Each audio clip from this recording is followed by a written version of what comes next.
Po, por kanë ndryshuar kurti në këto muaj se ka mbi 100 ditë pa qeveri ose me qeveri në detyrë dhe pa institucione funksionale, pa një parlament funksional.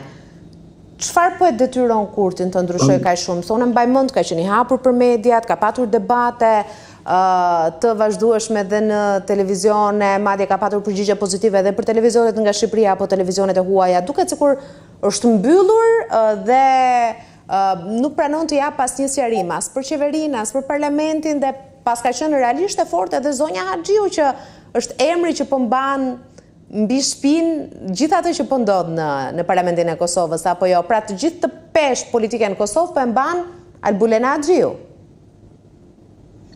Po, zoti Kurti ka një kohë që ka qenë më agresiv ndaj mediave dhe kjo fillon me fushatën zgjedhore, qoftë para fushatës zgjedhore do të merr një pozicion më agresiv, por nuk besoj se kjo është vazhdimsi e fushatës, mendoj se kjo është paaftësi e artikulimit racional të një pozicioni, sepse nuk ka një artikulim racional të kësaj që po bën. Do të thotë abuzimi me kushtetutën, me një problem kushtetues. Nuk është politikisht i arsyetueshëm, nuk është politikisht i pëlqyeshëm nga publiku dhe çka do që thua në këtë ditë do të jetë bumerang ndaj teje, do të ketë efekt bumerangu sepse nuk është e shpjegueshme. Shqyqoni, Memli Krasniqi, që është kryetari i PD-s, por edhe Ramush Haradinaj më herët, kanë dhënë disa opsione për të kaluar ngërçin rreth kryetarit kuvendit. Ata madje kanë përmendur në formë implicite edhe Glauk Konjufsën si një kandidat të potencial që mund ta votojë. Të votat e tyre.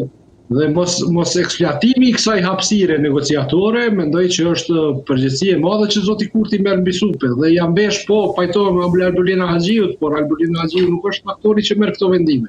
Ajo do të sillej individualisht më shumë sens përgjegjësie, duke thënë se nuk më takon të zgjedhem në 19 seancë, pasi kam humbur 18 herë një proces zgjedhor në një kuvend, pra ta imponoj vetëm dhe të shliroj rrugë, por nuk besoj se aty ka problem. Albulena do të rreheket në çdo moment se nuk është në karakterin e saj të mbajë këtë lloj kokëforcie. Është çështje strategjike e zotit Kurti, i cili nuk do të futet në orë kushtetuese për krijimin e qeverisë, pra në presionin që ja jep kushtetuta për krijimin e qeverisë shumicës, duke të i kaluar zgjedhjen e kryetarit kuvendit, po do ta shfrytëzoj këtë ngrehim kushtetuese në mënyrë që ta shfrytëzoj kohën për ta formuar artificialisht shumicën. E po kjo nuk po duket e mundur. Mund ta kemi provuar, 18 herë mjafton për të duar se nuk ishte taktik, nuk ishte strategji e suksesshme dhe të hecet me opsione tjera.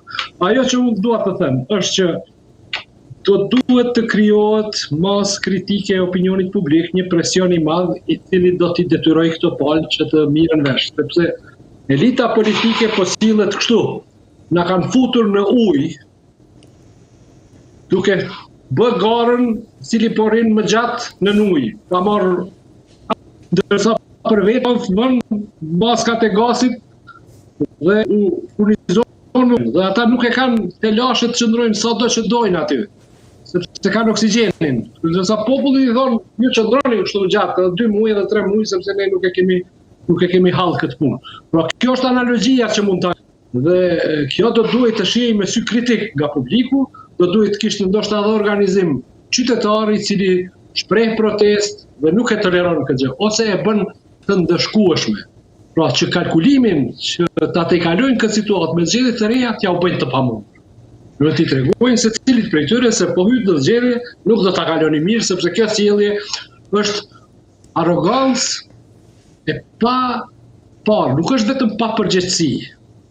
Është deri në një farë shkallë sadizmi kalon. Do thotë unë mund të bëj këtë sepse po mundem, jam në opozicion. Jo, nuk provon këtë në rregull ta toleroj që të provosh 2-3 herë të bësh edhe artificialisht shumicën, nëse ke demonstruar 18 herë se nuk je i aftë ta bësh, është strategjinë sepse ajo gjë nuk po të ecë.